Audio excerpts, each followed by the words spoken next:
ये कहानी है पांडवों के वनवास के 13वें वर्ष की, अज्ञातवास की। एक ऐसा समय जब राजा को सेवक बनना पड़ा, रानी को दासी और धर्म को खुद को छिपाना पड़ा, क्योंकि एक शब्द, एक पहचान फिर से 12 वर्षों के वनवास में बदल सकती थी।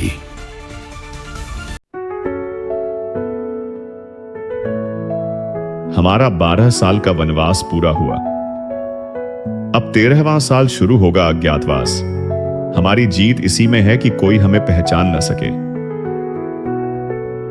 प्रत्येक को एक नया रूप और नाम धारण करना था। युधिष्ठिर ने कंक नाम से एक ब्राह्मण का वेश धारण किया। वे राजा विराट के सभासद और पासे के खेल के सलाहकार बने। भीम ने बल्लव नाम लेकर रसोइये का कार्य स्वीकार किया।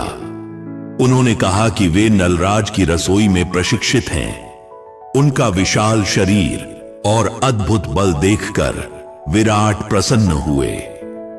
अर्जुन को एक कठिन निर्णय लेना पड़ा। उर्वशी के श्राप के कारण वे 1 वर्ष के लिए नपुंसक हो गए थे। उन्होंने बृहन्नला नाम से नर्तक का वेश धारण किया और राजकुमारी उत्तरा को संगीत और नृत्य सिखाने का कार्य संभाला। नकुल और सहदेव बने पशुपालक। द्रौपदी ने सैरंध्री दासी का वेश धारण किया और अपना नाम मालिनी रखा। वे रानी सुदेशना की सेविका बनी। अपने सौंदर्य को छिपाने के लिए उन्होंने साधारण वस्त्र धारण किए, परंतु उनका तेज फिर भी प्रकट था। शुरुआती दिन शांति से व्यतीत हुए। पांडव सावधानी से अपने अपने कार्य करते रहे। युधिष्ठिर राजा को पासे के खेल में सलाह देते। भीम का भोजन राजमहल में अत्यंत लोकप्रिय हो गया। अर्जुन अंतःपुर में उत्तरा और अन्य राजकुमारियों को नृत्य सिखाते, परंतु द्रौपदी की स्थिति सबसे कठिन थी। पांचाली, जो 5 राजाओं की पत्नी थी, अब एक सामान्य दासी का कार्य कर रही थी।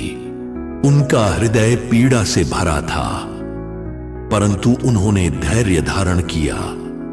विराटनगर का सेनापति कीचक अत्यंत बलशाली और अहंकारी था। वह रानी सुदेशना का भाई था। उसकी शक्ति के कारण ही विराट राज्य सुरक्षित था। एक दिन कीचक ने रानी के महल में सैरंध्री द्रौपदी को देखा। उसके सौंदर्य को देखकर वह मोहित हो गया। उसने अपनी बहन से पूछा, यह अप्सरा सी सुंदर दासी कौन है? सुदेशना ने कहा, यह मालिनी है, एक सैरंध्री जो कुछ समय पहले यहां आई है। वह अत्यंत कुशल है और मेरी सेवा करती है। कीचक द्रौपदी की ओर आकर्षित हुआ। उसने अपनी बहन से कहा, इस सैरंध्री को मेरे पास भेजो, मैं उससे बात करना चाहता हूं। सुदेशना समझ गई कि उसके भाई के मन में क्या है। उसने द्रौपदी को बुलाया और कहा, मालिनी, मेरे भाई के महल से कुछ सुगंधित पुष्प ले आओ। द्रौपदी समझ गई कि यह एक चाल है। उसने कहा, रानी, मैं वहां नहीं जा सकती। कीचक एक दुष्ट पुरुष है। परंतु सुदेशना ने आदेश दिया। विवश होकर द्रौपदी कीचक के महल की ओर गई। कीचक ने द्रौपदी को देखते ही अपनी वासना प्रकट की। उसने कहा, सुंदरी, तुम मेरी रानी बनो, मैं तुम्हें समस्त सुख दूंगा। यह दासी का जीवन त्याग दो। द्रौपदी ने क्रोध से कहा, दुष्ट, मैं एक पतिव्रता स्त्री हूं। मेरे 5 गंधर्व पति हैं जो अत्यंत शक्तिशाली हैं। यदि तूने मुझे छुआ तो वे तुझे भस्म कर देंगे।